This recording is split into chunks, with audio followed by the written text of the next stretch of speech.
A tale of evil seeking to overthrow a kingdom of tranquility. This is Arzette and the Jewel of Faramore.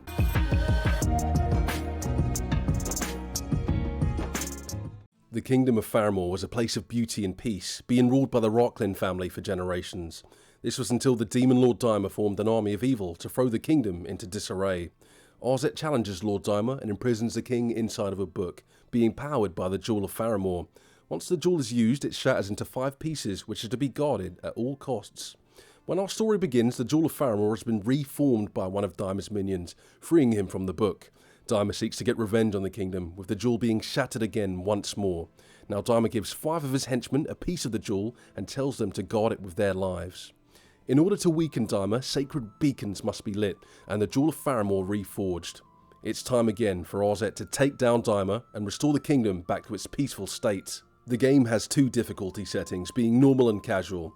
On the casual difficulty, enemies will drop health as well as being weaker. The game's cutscenes draw inspiration from the Zelda games and the Philips CDI console, with very goofy conversations and zany characters.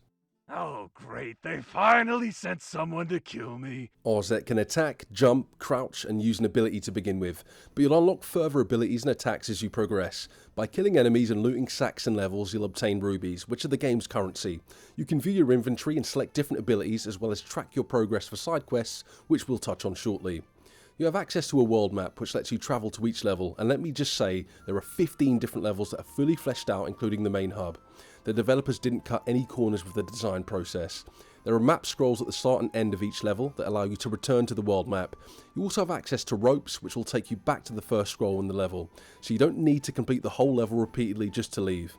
Each location also has a progress indicator letting you know what collectibles are outstanding, as well as red exclamation marks for side quests. Pretty much all of the enemies in the game only take a few hits to kill, with the majority only taking 1.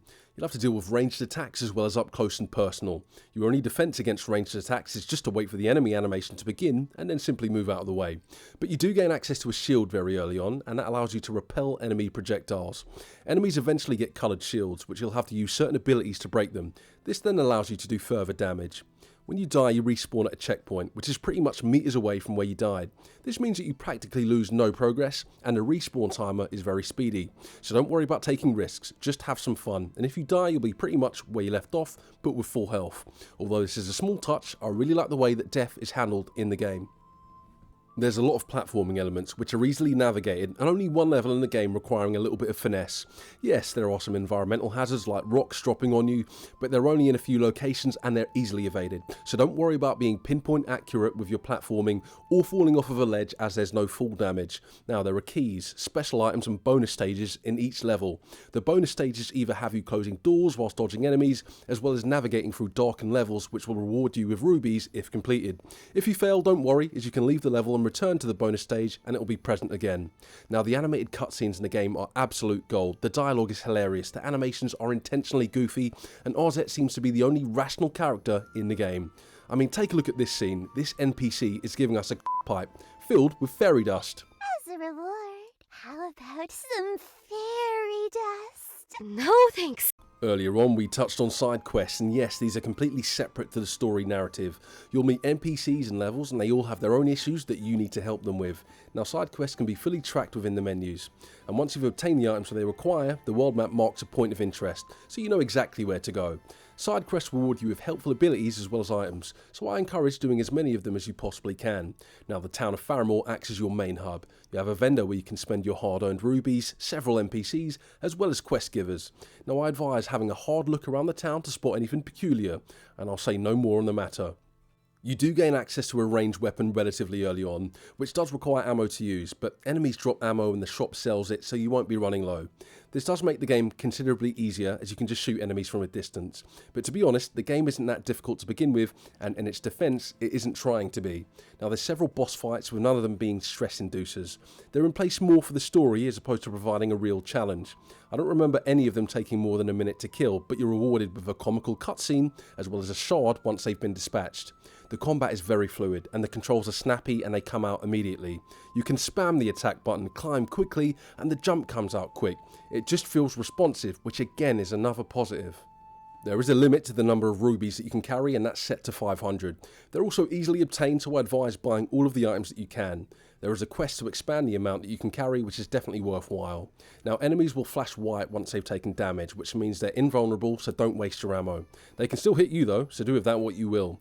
You can obtain life ups, which increase your health, but again you'll have to do some searching for hidden collectibles within each level. You'll also gain access to a canteen, which acts as a mini Estus flask. These can also be purchased from the vendor in Faramore. Wait, hold on a minute, did we just unlock an evade? Okay, game's a 10 out of 10, nothing more to see here. Look, it's no secret I'm a huge fan of dodge rolls and evade mechanics. Whilst it is very situational in Arzette, I'll take the evade with open arms. Look, the new name is Arzette and the Elden Ring of Faramore. You heard it here first. Wink emoji. Look, you're free to traverse the levels in whichever order you want. There's no set path. Granted, there are some key items that you'll need to progress further in some levels. You'll most likely experience the game in a different manner than what I did. The game is sprite-based, which is true to the style and era of the game the developers were going for. The colour palette and the level designs look great, and there's been a lot of attention to detail. I mean, take a look at this beach level, it really stood out to me.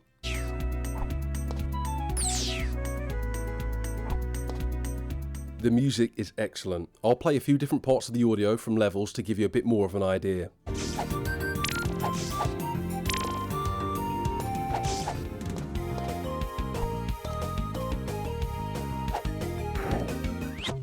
With all of that out of the way, what are my thoughts on the game?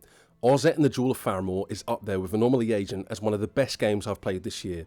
The devs have nailed the retro style platforming with fun combat, wacky cutscenes that make you laugh, all whilst having a good time. And of course that comes with a warranted strong recommendation. Now look, it took me 5 hours to finish the story, which left me at 62% completion. I completed around half of the side quests, I didn't unlock all of the abilities, and there are several collectibles that still need to be obtained. If you're someone that's looking for 100% completion, I'd estimate the game would take you around 7 to 8 hours. But that's not all though. When you finish the game, you can carry on where you left off, so you're free to wrap everything up. There's also another cherry on top for completing the game, which will provide even more hours inside, but you'll have to play the game to find out exactly what that is, as we're completely spoiler free on the channel. Look, I'd like to thank you very much for watching. Like if you enjoyed, comment if you're going to be picking the game up, and consider subscribing if you want to see more content just like this. My name's Senor Donut. Peace. Oh geez, look at me, Ma, I'm speedrunning.